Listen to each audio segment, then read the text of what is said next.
just so everyone knows we're being recorded.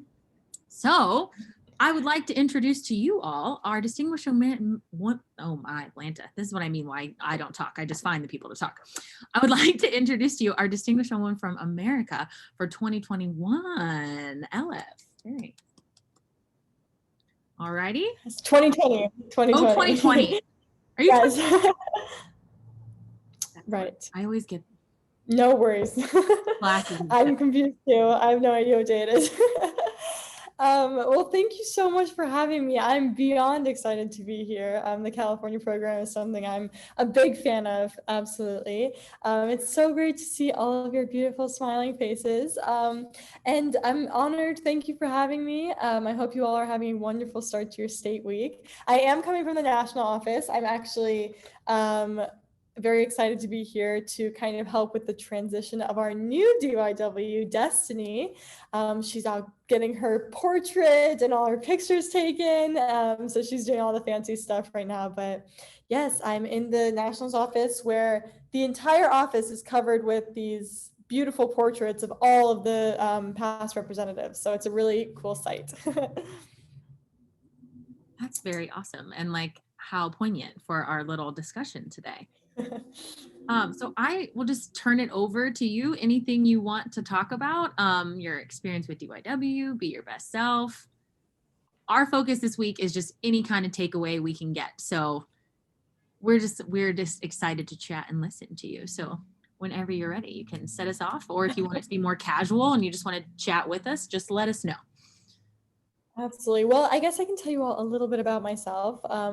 Like Casey said, my name is Elif. I'm from Louisville, Kentucky, and I came across the Distinguished Young Women program completely randomly in a school newsletter. It was something, my parents are from Turkey. I'm born and raised in Louisville, where DYW was basically non-existent.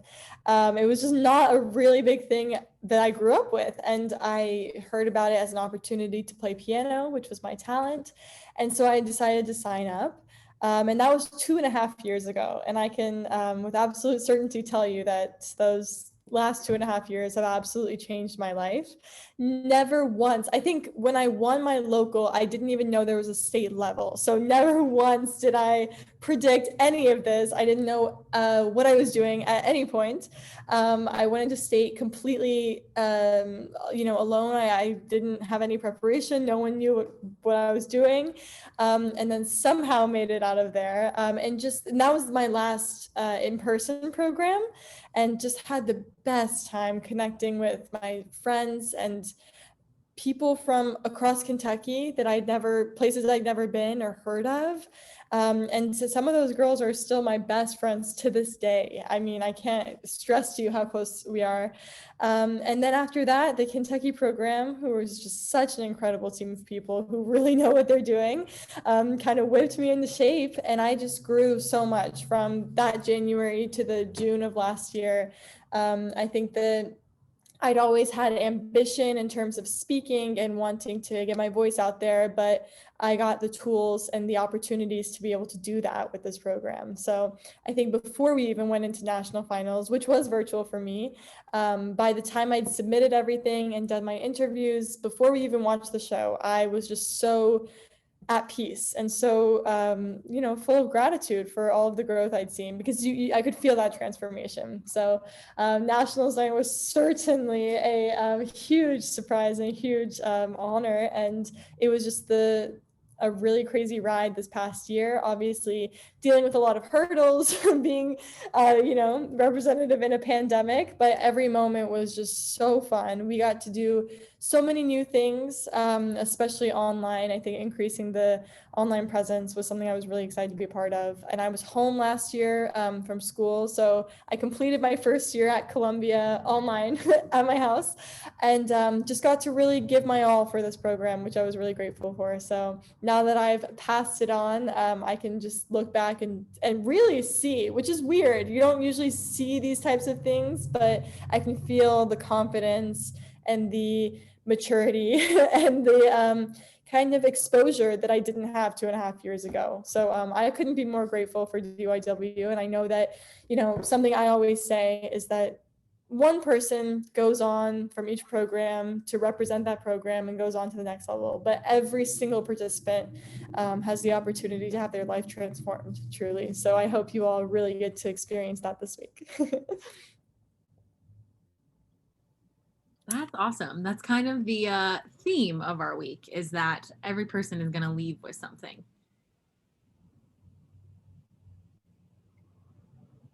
I'm so sorry. Can you repeat that? I think it just cut out. Oh no, sorry. I think there was a delay because it all of a sudden mine stopped. But basically, that's the theme of our week, is that every single person can take something with them, whether they not go on to be the representative, but they're gaining something in their life. So that's awesome.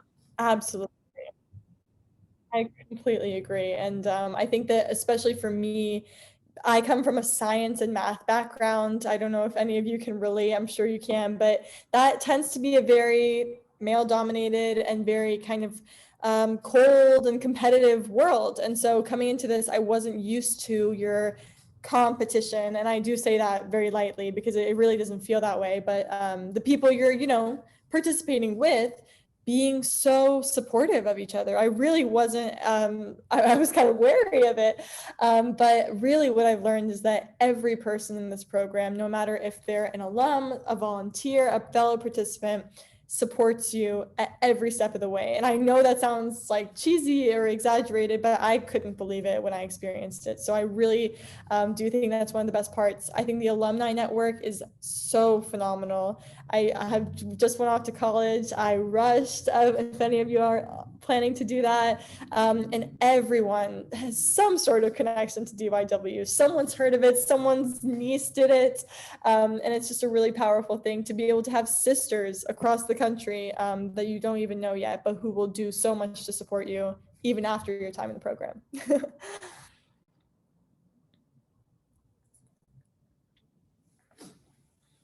Yeah, that's awesome. Sorry, there's a little bit of a delay on my end, but totally awesome. So what would you say, since we've kind of touched on it, like your biggest takeaways from this experience have been? Because you really, I mean, you went through the full experience. So like you said, now that you can look back and be like, wow, that was a crazy 2.5 years. Like, what do you feel at this point? Because you might look back, in the next 5 years and be like, oh, wow, I even learned more than that. But like, what do you feel like now are the big standouts of like, wow, I really like gained this from this experience? I think that I was able to take all of the passion and energy and feeling inside of me and learn how to bring it out into the world. And I mean that from a speaking point of view. I've always loved to talk, but learning how to speak on stage, speak in an interview, network with people in a room full of strangers, make friends out of people who you may not have anything in common with. And just being able to use your voice not only to talk about what you're interested in or passionate about, but to create relationships. I think for me, my voice was the biggest thing I learned how to use. But I also think in terms of personal growth, I, am not a dancer. I'm not DYW is not a pageant, but I'm not a pageant girl. And I think I came into this from a very different perspective. Some of you might be able to relate. Some of you might be bred for this program, and I think I really learned that it's not about where you come from, but it's about what you do and what you put into it. And the fact that people really can change and grow, the skills you're born with are not what you have to live the rest of your life as. You really can grow and expand. And there's just so much out there. So I think taking advantage of opportunities was also something else I learned, because I know that when my program went virtual last year for nationals, that could have been a really big setback, and just been a moment where we decided to, okay, we're just going to leave it alone. But instead, the Kentucky team and I just pushed on, and I think we made the best out of a difficult situation. And so I think I think learning how to be grateful also, because I again did not know what a typical DYW year was like. So there was no moment where I was like, oh my, oh man, I didn't get to do this, or I missed out on this, or this was virtual. For me, every single moment was surreal. I was so grateful for everything I got to do. So I think being able to remember the people who brought me to this point, and understand that it takes a village, but it also takes investment, and it's okay to work hard for a long time. I used to, like, throughout high school, I think I used to be like, oh man, I'm, working so hard, I'm not having fun, I'm not, I might have been enjoying it, but I wasn't partying and doing all this stuff. And for a while, I was like, is this ever going to pay off? And I think DYW was something that didn't happen overnight for me. It was years of, and not to say it takes years to do this, but I think years of certain habits and activities I did really helped me throughout this process. So it was just nice to be able to reflect and connect the dots looking backwards. I think that was just another thing of maturity that I gained over 2.5 years, and hopefully will continue to gain in the future. That's awesome. So you have done a year of college now.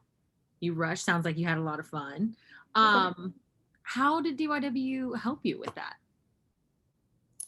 Well, I absolutely mentioned DYW in every interview for an extracurricular I had, in every conversation with my advisors. It was just a huge part because it was ongoing, but also it gave me so many skills, like being able to speak and learn about something different. I mean, this might sound like a trivial example, but my first trip to Mobile, I ate a raw oyster. And I'm from Kentucky, where we don't have seafood. And so being able to come into contact with and deal with and even welcome components of other people's cultures or lives that you may not be familiar with is something that's, I think, very underrated and very valuable. So I think being able to apply that to a new concept in school, or a new person in school, or just a new topic or a new adventure, just being able to kind of expand yourself and realize the world is so much bigger than you think. I think that was something that really helped me. And obviously being able to go back this year, and I was lucky enough to MC my local, state, and national programs. That was a huge experience as well. Working in a team, being part of a production, learning to speak in a different setting, all of those things just really helped me kind of skyrocket even after my time in the program. That's awesome. So I have a couple questions for you. My first one being, I'm sure, like many of these girls, you're like in high school and you're like, okay, I'm going to college and this is what it's going to be like, and I'm going to do all these things. How was that for you? Was college the exact way that you expected? Or is there a bunch of things that you didn't expect? Or like, how was your first kind of year in that college experience? It was beautiful, so I guess I don't really know, but I was about to say, a little thing happened that threw off my plans that was called COVID-19. Yeah, I think I was one of those people who was like, this is the plan, we're sticking to it, no matter how painful, no matter how difficult or dynamic life might be, we're sticking to the plan because it's going to get us where we need to go. And I think COVID was just kind of a sign that may not be the best way to navigate life sometimes, even though, being ambitious is so important, being passionate and focused and disciplined is great, but you also have to be resilient, is what I learned. So absolutely not. I mean, I have yet to see my school's campus, but I think you learn to roll with the punches, and you learn to make the best out of a situation, because there really is nothing else to do, I think. And looking back, this was absolutely, personally, academically, the most difficult year of my life, and I try not to dwell, but it really was a challenge. Some things I look back, I'm like, oh my goodness, how did I, survive that? But I think looking back at that, you recognize the difficulty or the frustration or disappointment when life just doesn't go your way, but then you also see how much you gained by surviving that, or making it through, or adjusting. So I think just keep in mind that yes, you will reach your goal, you will reach your accomplishment if you set your sights for it, but that path may not be the exact way that you might have imagined, and that's totally okay. That's how life works, apparently. That's what I learned. And you got to learn how to roll with the punches, because you never know, you might even find something greater and something more fulfilling that way. And I think that's something that's really best learned through experience. So I hope that life goes as the way you imagine, but if it doesn't, know that it's survivable and it can even help you thrive even more. That's awesome. Stephanie Temnick always talked about resilience in the face of everything that this year, well, past few years, I guess, has thrown, especially at your guys' age group. And I think that's such a great word, like resilience. You know, like sometimes you got to be a little bit more than ambitious. You have to be resilient. So that is very awesome. Now, I love Stephanie, by the way. I have to say, she's amazing. she's a great one. They get to talk to her on Thursday, so you'll all get to meet her too. She's super awesome. She was California's representative alongside Elif. So now, for all of these young girls, they do their self-expression on Friday, their interviews this weekend, and then their talent and fitness videos are due Friday. So, what kind of advice do you have for them? Wow. Well, congratulations on making it this far. Good luck with all of that. I think just be yourself, no matter what category it is, whether it's a performance or a speaking category. Just make sure that the audience or the camera is seeing you for who you are. You know, don't try to sound or look like anybody other than yourself. You know, be the best version of yourself. You know, bring it, give it your all. You know, focus and really push yourself to give your maximum effort. But absolutely, you know, accept who you are and be really proud of that. I mean, I can tell you, you know, I was not a dancer. Like I said, I'm a swimmer. So for me, fitness was always a bit of a challenge, not because of the strength, but the flexibility parts. I was always like, I can't lift my leg like that. My body isn't bent that way. And, you know, that was who I was. And I communicated that in my interview. And I always communicated that in the parts where I got to tell about myself and what swimming meant to me. So never apologize, I think, for not perhaps being like other people, because there's something in you that is the reason you're here today and is the reason that you're going to come out the other side with the progress that you make. So I think just take it one breath at a time. I know it can be super stressful, especially when it's kind of one after the other, but know that what you're doing is really special, and the fact that you get to do it is special, and just have fun with it and enjoy it, because I really think that that is what shines through the most in a performance. Is if you're enjoying it, your audience is going to know that and they're going to enjoy it. So just have fun with it. Don't I think overthink the details. Yes, you know, they're important. Yes, it's important to give it your all and do your best, but once it's done, be proud of yourself and move forward. That is awesome advice. Thank you very much. Do you have anything else? I like kind of started asking you questions because you are very interesting. Did I take anything away from you? Did you like have any notes of things you wanted to say that I like totally stole from you? Oh, absolutely not. No, I love the questions. Thank you. Perfect. I do want to open it up to questions from our participants just because I would love for them to bond with you. But before I do that, we are also putting a big focus on being your best self this week. And I, just before we broke for lunch, was talking to the girls about just like the importance of being your best self and really, you know, trying to be your best self, not be the best, but just be your best self and all the ways that you can do that in all the areas. Do you have any thoughts on being your best self? What your favorite attribute is? Any be your best self? Yeah, I think Be Your Best Self is such a unique program that I really didn't reflect on until the end of my time in DYW. I think that it's, when you really look at it, it's just so perfect. I think it just encompasses so well what the message is. You know, this is not ranking you against your participants or kind of focusing on the parts of yourself that are the worst. And, you know, it's about highlighting your strengths and recognizing what you can do to be even better. And so I think that's just such a healthy and necessary message, especially for young girls today. I think my favorite attribute, it's difficult to choose. I love be ambitious just because I think it's so vague. You can apply it to anything. But yeah, I think just it reminds me to have passion and meaning in life. My dad and I were actually talking about this the other day, but we talked about the difference between happiness and joy. And I think the difference is meaning, is purpose. And so that's what be ambitious reminds me is, go after something because it means something to you, go after it like it means something to you.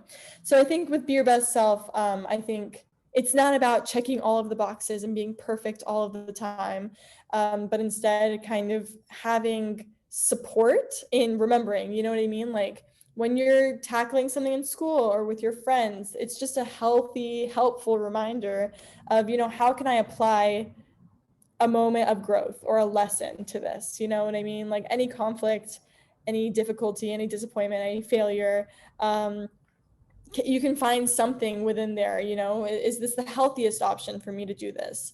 Is this, is this wise of me to neglect studying for this? You see what I'm saying? Again, like it's completely about how you apply it to yourself. But I would say more than kind of being rules to follow, the Be Your Best Self pillars are just really great things to reflect on and just sit and just think about how they apply to your life. That's how I've really looked at it my whole time in this program. I never really listed out examples of how I'm healthy, it's more just like, oh, this is a good thing to keep in mind. And I think that's a really great way to approach that. So I love it. I think that's awesome. Awesome. All right. Well, I actually just thought of one more thing. As they're all getting ready to do self-expression and interview, is it really as nerve-wracking as you think it is? Like now that you've done it, what, 6 times, maybe 7 for a mock judges, now that you've already so is it really that nerve-wracking, or is it you feel a little bit more comfortable with it on the other side? I mean, like I said, I've always loved to talk. So for me, interview is always like, oh, I'm just going to go say what I want. And for me, self-expression was initially a challenge because I didn't understand the concept of like, just say what you believe. I used to be the person who wrote down every word of a speech, memorized it, and only then delivered it. I'm sure some of you can relate. But I really grew, I think, the most in that category of it's not really what you say, but how you say it. What's your delivery like? What's your expression like? What feeling do you leave your audience with afterwards? What's the main message, And with interview, I think I really learned strategy with that. It's not about, oh, gotcha. It's not they're trying to quiz you. It's how can I use this 10-minute window to show the best parts of myself and show the most interesting and memorable and important parts of who I am. And I think, again, these were things I worked on. I absolutely did not come into this program doing this, but they did really help me not only feel more comfortable, but understand the purpose of these categories. So to answer your question, no, I don't think it's as nerve-wracking. I always say to approach your interview like, you guys know your mom's friends on Facebook who like hype you up on all of your pictures where you may not even look that good, but they're like, she's beautiful. I always imagined interview kind of as going to lunch with 5 of those friends. You know what I mean? Think of them as they are on your side. They are there for you. They're rooting for you. And they just want to get to know you, And I know judges can be scary and sometimes they put on acts to be serious and to be neutral and unbiased, but you just be you. Like I said, let who you are shine through. If you're a bubbly, happy person like I was in my interviews, I was always giggling, always laughing, obviously not in a non-serious way, but in a warm, this is who I am way, if that makes sense. And with self-expression, I think the main thing is passion and kind of just delivery. You just want to give it to them. Just give them a great message. I mean, something that really helped me with self-expression, and I'm sorry for going on so long. I just love these categories. But one of Kentucky's actually previous representatives told me that you want to deliver a response that makes your audience just want to stand up and give you a standing ovation at the end of it. It's not really about what you say. No one's going to look at the transcript of what you said in those 30 seconds. It's about oh my, yeah, I feel moved, I feel emotional, I feel, inspired. I don't know, whatever your response is, you want to leave them with a feeling. And with interviews, same thing. What do the judges remember about you, right? That's your first impression. When they're watching your fitness, are they going to be like, oh, that's that girl who told that really funny joke, or that's that girl who, had a really inspiring story about her family? You know what I mean? Every part of you is interesting. Every part of you is important and meaningful.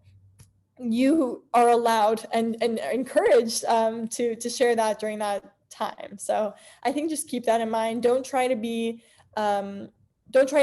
act more intelligent or serious than you naturally are, because you're all intelligent people. It's going to shine through no matter what you're talking about. Here's a example for reference. During my nationals interview, I talked about Shrek 2.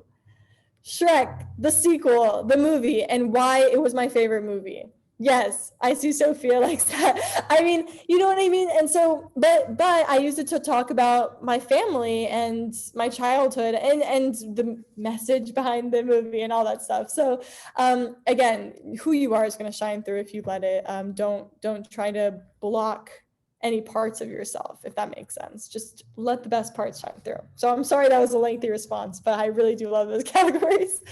And it's not as nerve-wracking as it seems.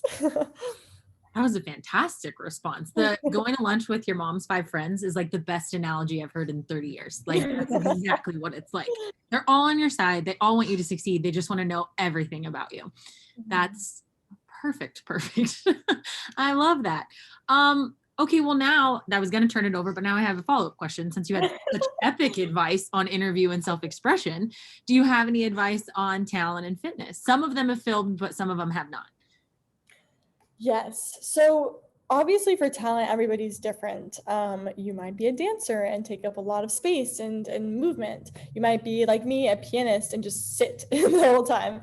But I think no matter what it is, and no matter what you're doing, no matter what the piece is, no matter, what kind of character you take on, I think just make your audience feel that. I know it can be weird, especially virtually, to be I mean, I was at a piano swaying, which I never do, but I was, they were like, sway. I was like, okay.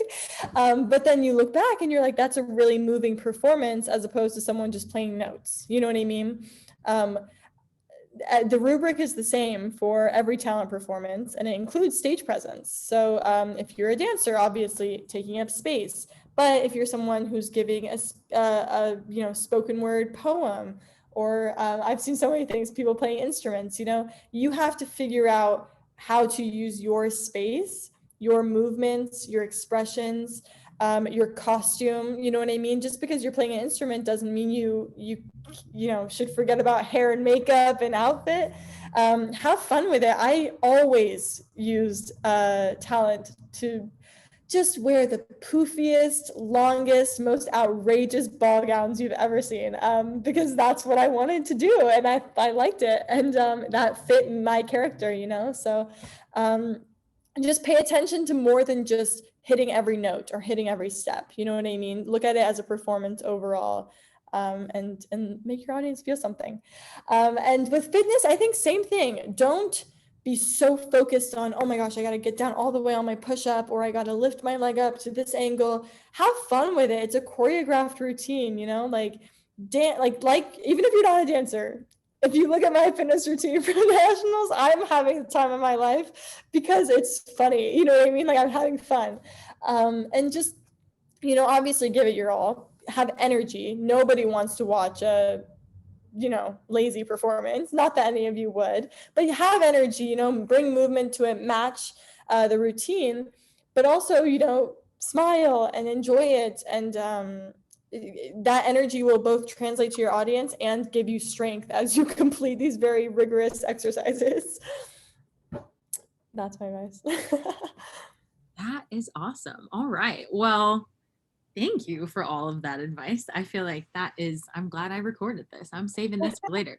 So ladies, participants in our class of 22, do you guys have any questions, any comments? How was college? How was this? Anything at all? I can't see all of you, so just jump for it. Tristan, go for I it. have a question. Elif, was it hard to juggle the responsibilities of DYW with day-to-day life? Like, do you have any tips on managing stress or just a lot of stuff going on? Yeah, absolutely. I remember my senior year, I was going into state right as I was doing my college applications, which I'm sure which is crazy. 2022 just sounds like a fake year. Like I cannot believe it is next year.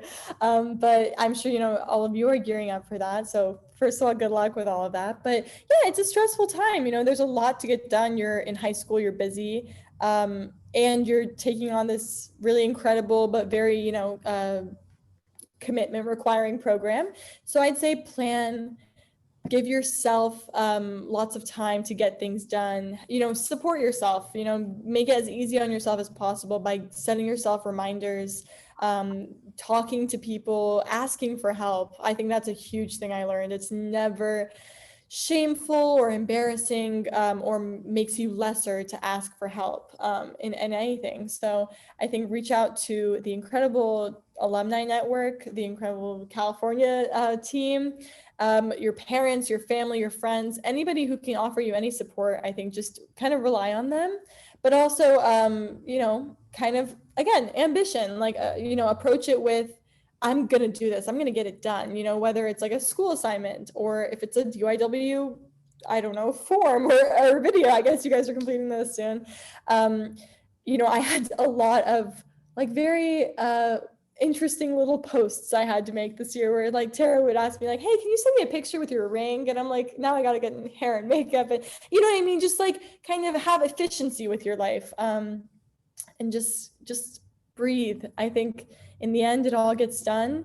And if you just also remember to enjoy the process, because the things you guys are doing and are about to do are really special times, and it's important to now and then just kind of like take a second and be like, whew, I'm doing it, I'm getting it done. So just take it one day at a time, one step at a time. Don't get too overwhelmed.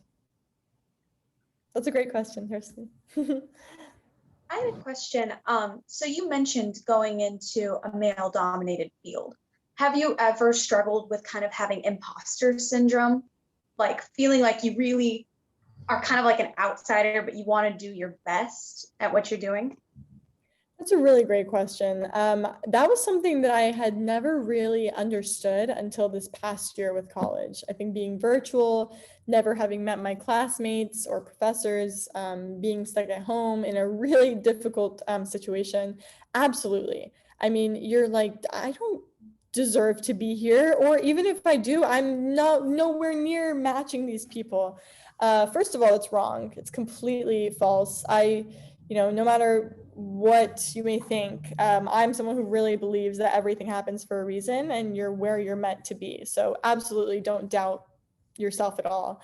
But also recognize that everyone's just trying their best. And some people do that by really showing off and intimidating and doing this purposefully. Some people do it by just doing their best or supporting other people. Everyone kind of has their own approaches for moving forward. So you should never let anybody else's actions affect you, or especially intimidate you or frustrate you or get you down at all. I think you should just focus on, what can I do to improve? What can I do to be better? But never doubt that you're less than or not qualified enough or not capable of anything, because that's simply not true. And I think it takes a second to kind of gain the confidence to recognize that you can have room to improve and still be great and still be deserving and capable, if that makes sense. You don't have to be a failure or perfect. So I think just recognizing that you're a human and everyone has struggles and everyone has failures or doubts, and just know that no one wants to talk about that. No one wants to show that off. So that's kind of, I think, a cause of it is that no one wants to admit these things. And that's why we all end up feeling this on the inside and no one's sharing it. So just know everyone's going through it and that you're more than capable of being there.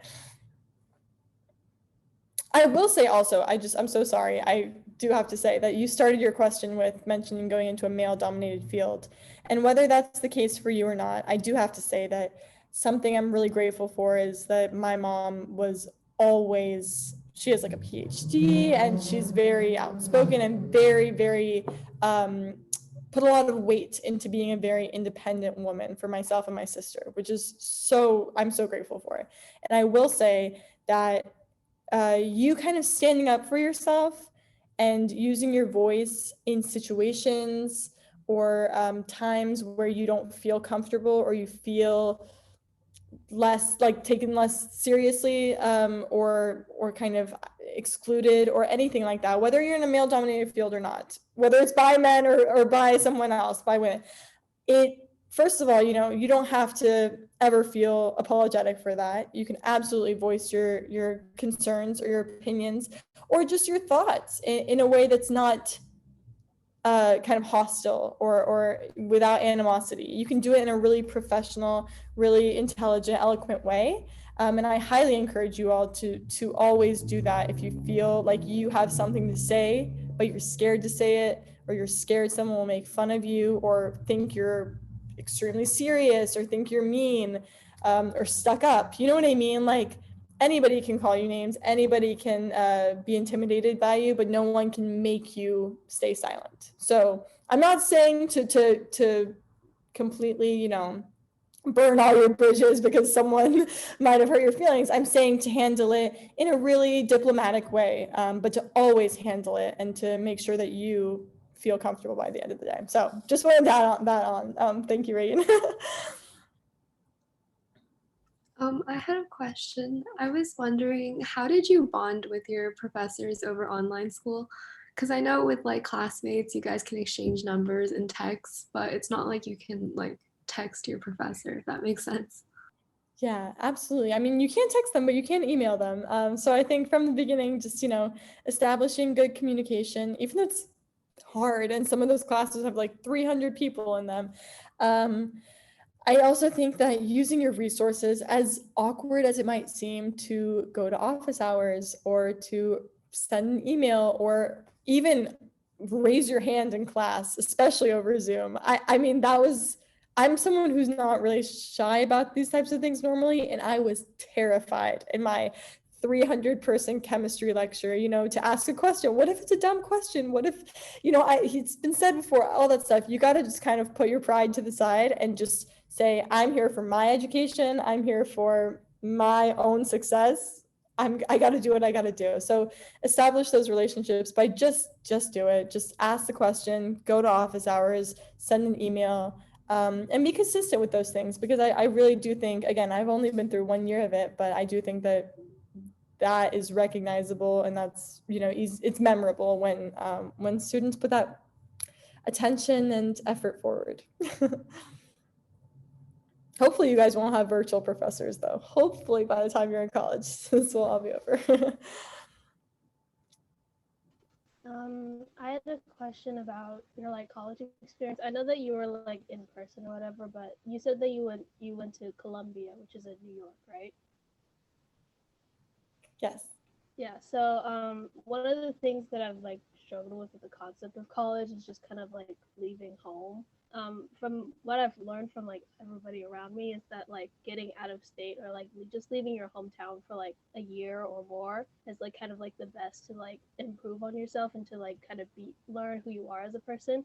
So just the idea of kind of leaving home was really scary for me, and leaving to the east side or whatever. And I know you were in person, probably didn't actually go to New York, but was it kind of hard to choose a school that was so far away from home, or was it just kind of an easy decision? That's a really great question. I definitely relate. I have now spent 19 years in the same city with the same 3 people. And, it's just my family and the entire United States, just my parents and my sister. So I definitely get being close to your family.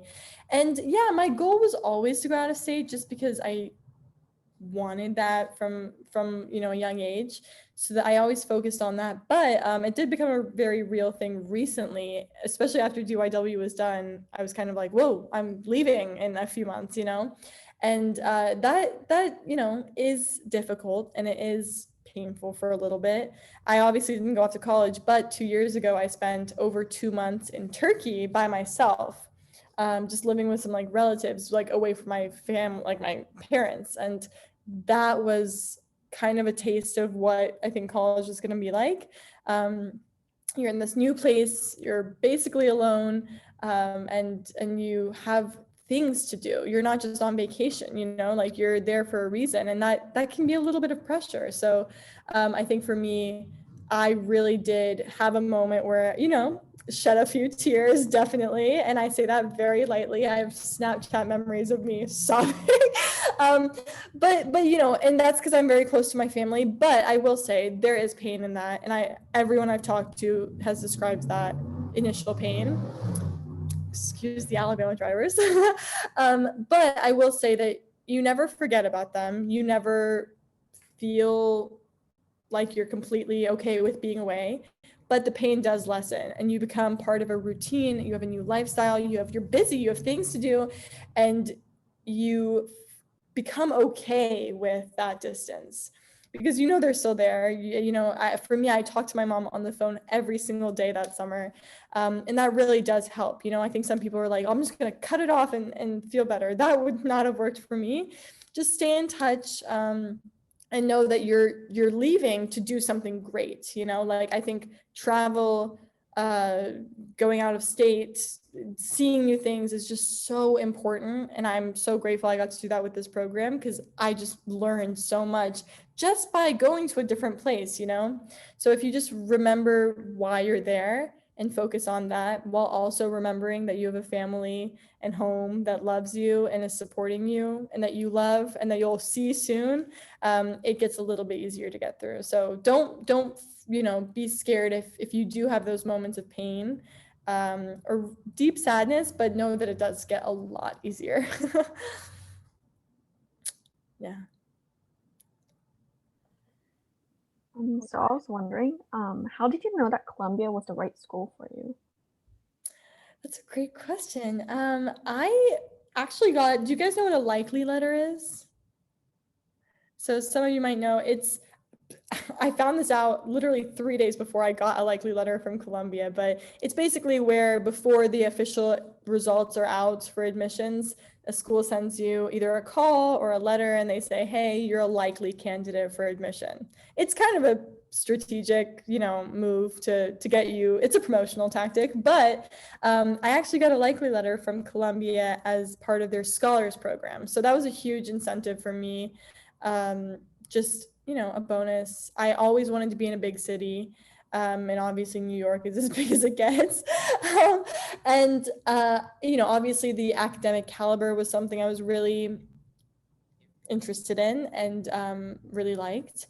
I also liked that it had an engineering school, which I was planning to go into. And yeah, I think just the overall reputation, I knew that I was someone who would thrive in a city and a school that used that city to help its students be successful. So for me, it was just kind of the perfect combination of everything. It also was on the East Coast, and I don't know, I will say there were some schools in California that it hurt my heart to not be able to go to, but for me, it was just really far. I don't know if I would have been able to make, because you guys know that Eastern to Pacific time, yeah, it's a lot. But, it's just all about, location, the academics, kind of what your plans are. If you're planning to go into a certain field and your school doesn't have that, that might not be the best fit, but for a school in New York that had such a strong engineering program, it just worked out. But I will say, that likely letter did, I was grateful for that. Getting to figure that out a month early was nice. Great question, though. And talk to people. I will say, talk to people who go to that school, talk to counselors, go visit campus. I obviously didn't get to, but definitely just go see for yourself, because you can never know, something that a school I might not like at all and could never imagine myself spending a day on campus, you might love and feel like is your new home. You know what I mean? So it definitely is personal preference. Let's hope Columbia is my personal preference. I had a question. So during the pandemic, how were you able to stay connected with your school still? Like, were there activities or like club campuses you joined?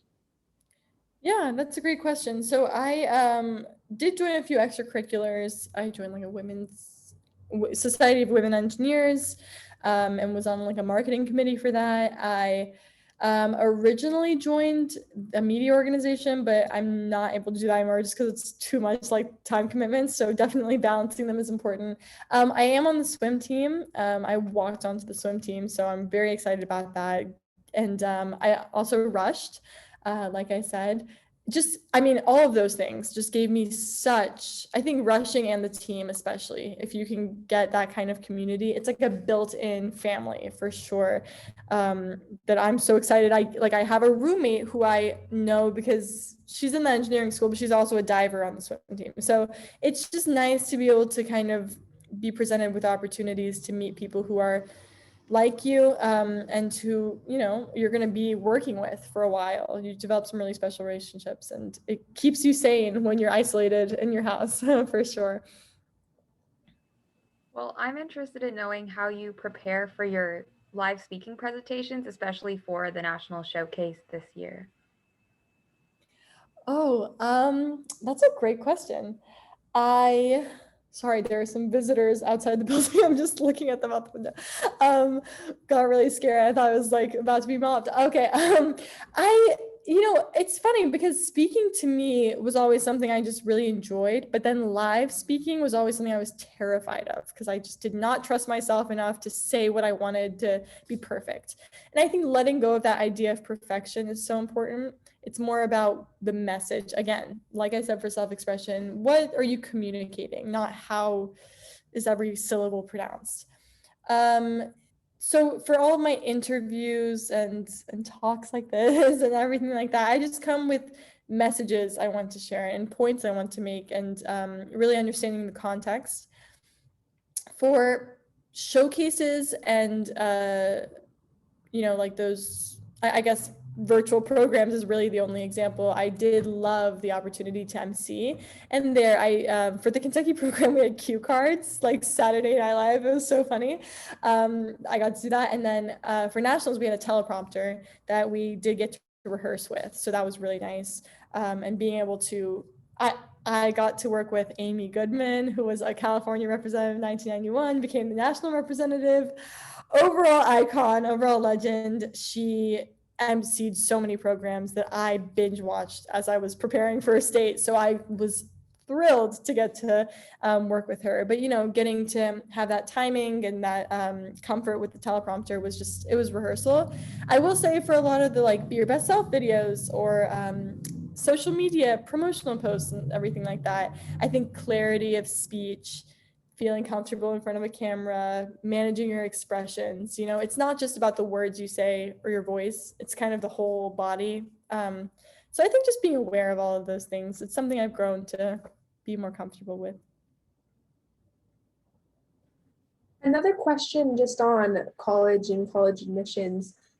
You're going to Columbia, which is a very prestigious school. How many schools did you apply to? And how did you know what was in your range? Because especially at a school in SoCal, everyone applies to the top colleges, and our college counselors are always saying, there's more schools than that. Don't be that person that applies to 6 Ivies and doesn't go to college because they didn't get accepted into any. So just how did you balance that expectation? It's a great point. And yeah, I can imagine how that must have been. Obviously, it's different for everyone. It's important to know what you're aiming for. Like I said, I was always aiming to go out of state, and kind of set my sights on those schools. I ended up applying to 16 schools, which is a lot. And the only reason it became that much was because most of those schools were so selective that I couldn't bank on it. You know what I mean? I can't do 16 Ivies and,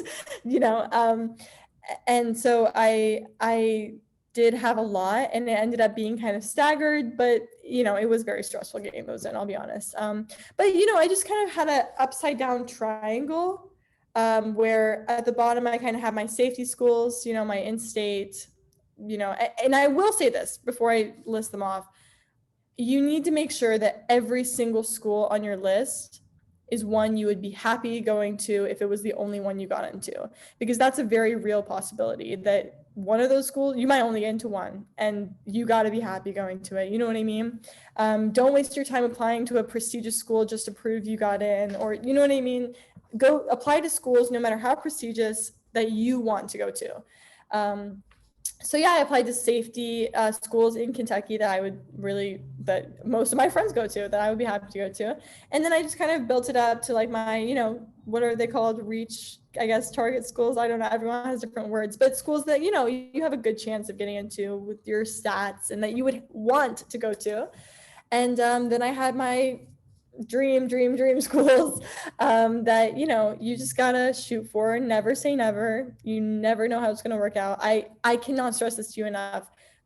Admissions results are so crazy. I could go on for hours with just the wildest stories about she didn't get into this school but she got into this school, or she got waitlisted here, but it's just crazy.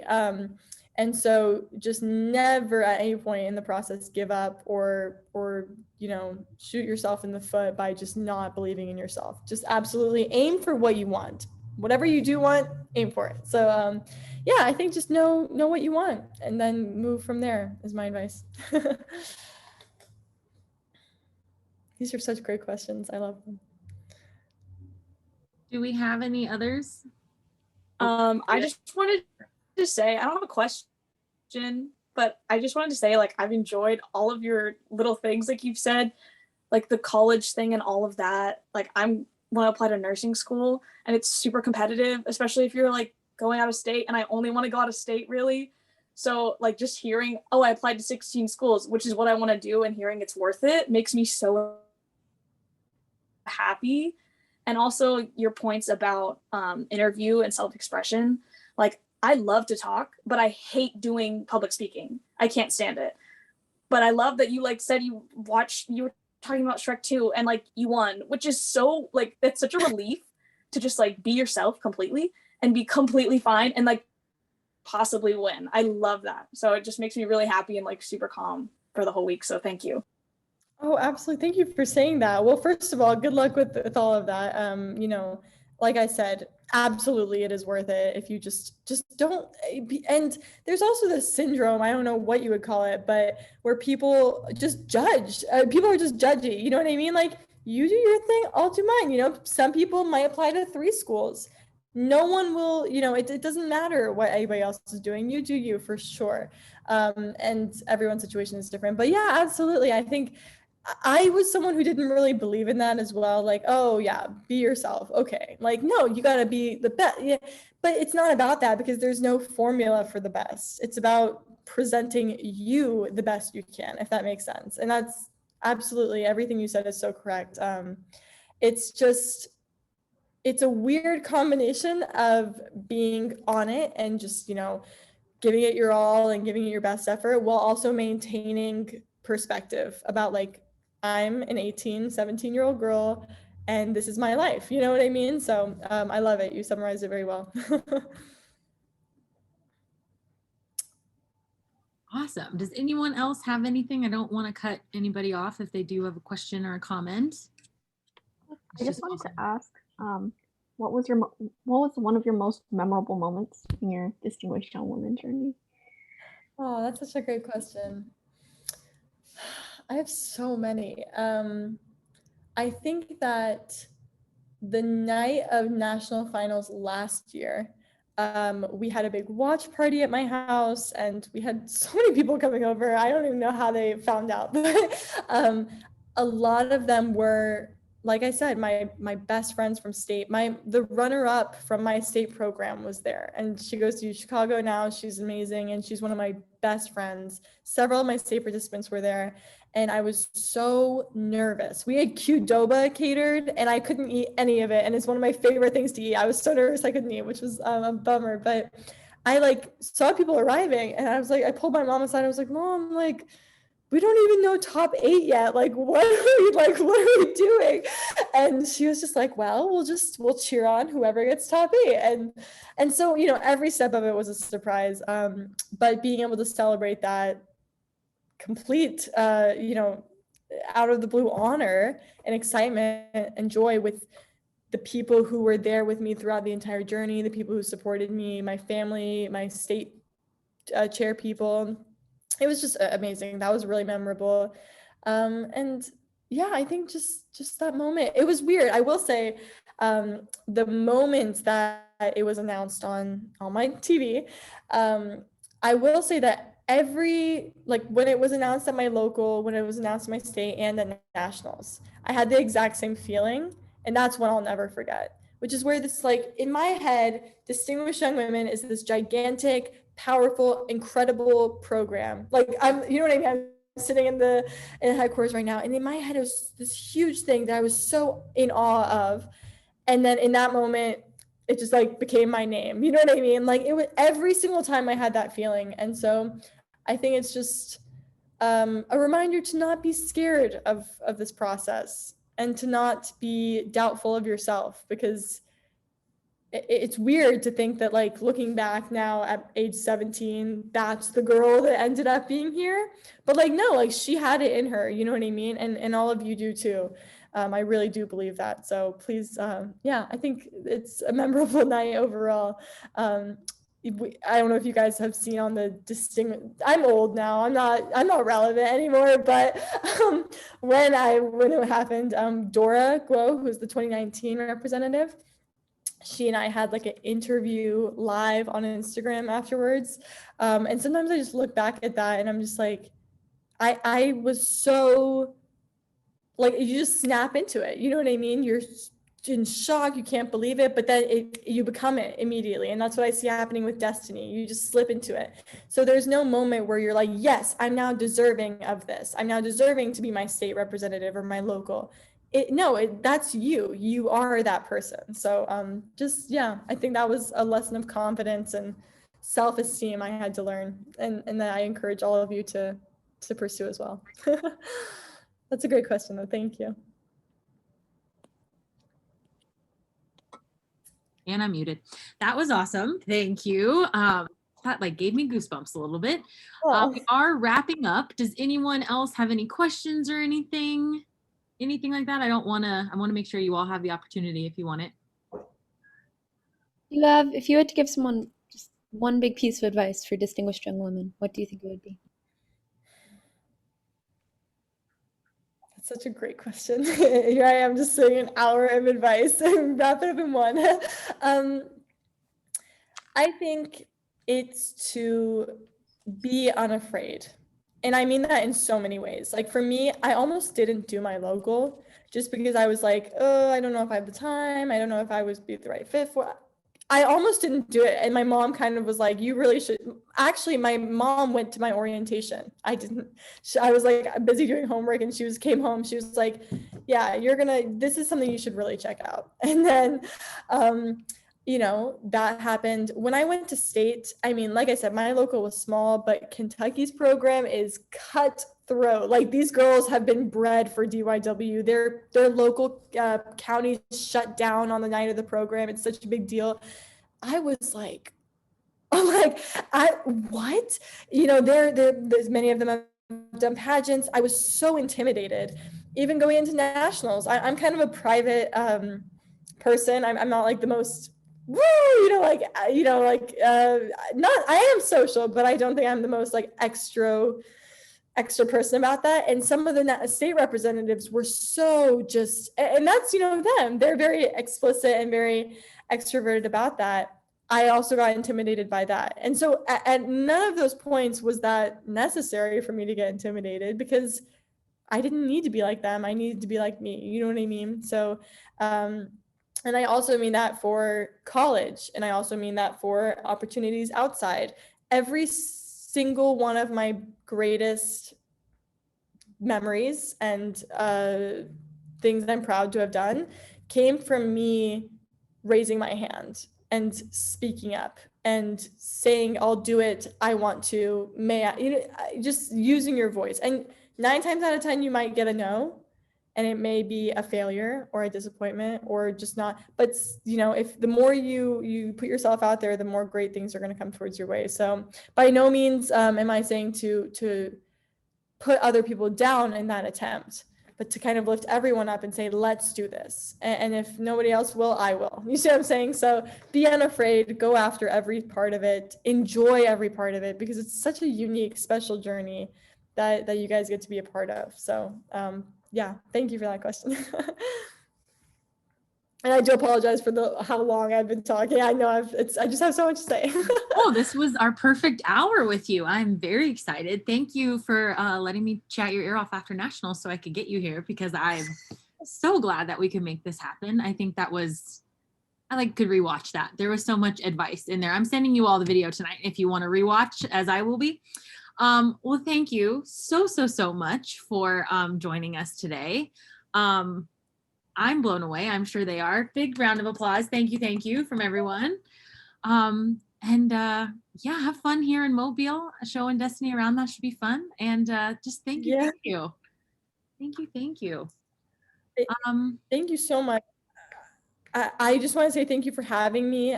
Thank you for coming up to me after nationals. I was like fangirling. I was like, oh, you're from California, I was just so excited. I just am wishing you guys lots of luck and happiness and just success with your state week. It's so special. Enjoy every moment of it. I'm on social media. I'm sure you can find my email somewhere. Please follow me. It's just my name, Elif Ozyurekoglu.